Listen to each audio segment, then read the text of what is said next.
একটু ভুলের জন্য আমার 17,000 টাকা লস হয়ে গেল। হ্যালো এভরিওয়ান, আসসালামু আলাইকুম। কেমন আছেন সবাই? আশা করি খুব ভালো আছেন। আমি আছি মুমিনুল ইসলাম। আজকে শেয়ার করব যে আমার কিভাবে 17,000 টাকা লস হলো। অনেক চিন্তা ভাবনার পরে আমরা সিদ্ধান্ত নেই যে আমাদের পুকুরে আমরা তেলাপিয়া মাছ ছাড়বো। অনেক খোঁজাখুঁজির পরে আমরা তেলাপিয়া মাছের এক জায়গায় সন্ধান পাই। তো আমাদের গ্রাম থেকে ওই তেলাপিয়া মাছ যে ওই গার্ডের দূরত্ব হচ্ছে প্রায় 8 কিলোমিটার। এখানে একটি মজার বিষয় আপনাদেরকে বলে রাখি, মাছ আনতে যাচ্ছি কিন্তু কিভাবে মাছ আনতে হয়, কিভাবে সেফলি মাছ আনতে হয় সেটা আমি কিন্তু জানি না। তো আমি না জানার কারণে আসলেও আমি লসটা খাইছি। কিভাবে মাছগুলা সেফলি আনতে হয় সেটা কিন্তু আমি জানি না। আমরা আজকে মাছ নিয়ে আসবো 2.5 মণ, তো এটা হচ্ছে প্রায় 100 কেজি। তো আমাদের ড্রাম করে নিয়ে আসতে হবে। তো আমরা ড্রামের জন্য ওয়েট করতেছিলাম আমাদের দুলাভাইয়ের জন্য। তো এই যে আমাদের দুলাভাই চলে আসছে ড্রাম নিয়ে, এই যে বললো যে চলে আসছে একটু চা খাই। তারপর আমরা আবার এই ড্রাম নিয়ে রওনা দিয়ে দিলাম যেখানে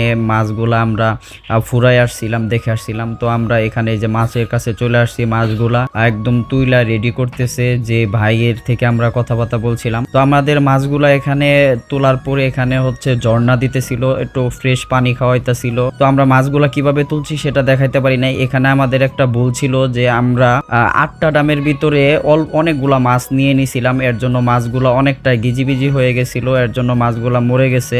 তো আমরা এটা বুঝি নাই যে একটা ড্রামের ভিতরে প্রায় 20 কেজি করে মাছ উঠাইছি, যেখানে 5 কেজি করে দেওয়ার কথা ওখানে 20 কেজি করে মাছ দিছি। এর কারণে আমাদের মাছগুলা মারা গেছে। দুঃখের বিষয় হচ্ছে যে আমরা একটু অবুঝের মতো কাজ করছি, অনেকগুলা মাছ জড়মড়ো করে নিয়ে আসছি। এটা আসলে আমরা নতুন, এর জন্য বুঝি নাই। তো আমাদের এখানে প্রায় 100 কেজি মাছ আছে, 100 কেজির ভিতরে প্রায় 85 কেজি মাছই মারা যায়। তো খুবই কষ্ট পাইছি, প্রায় 17,000 টাকা আমার লস হয়ে যায় এখানে আমাদের একটু ভুলের জন্য। এই যে দেখেন সব মরে একদম বেসে গেছে, একদম এই যে দেখেন কতগুলা মাছ মরে গেছে। তো আমাদের একটু ভুলের জন্যই আমাদের অনেকগুলা মাছ মরে গেছে। সবাই আমাদের জন্য দোয়া করবেন যেন ভালোভাবে আবার মাছ নিয়ে ছাড়তে পারি। আল্লাহ হাফেজ।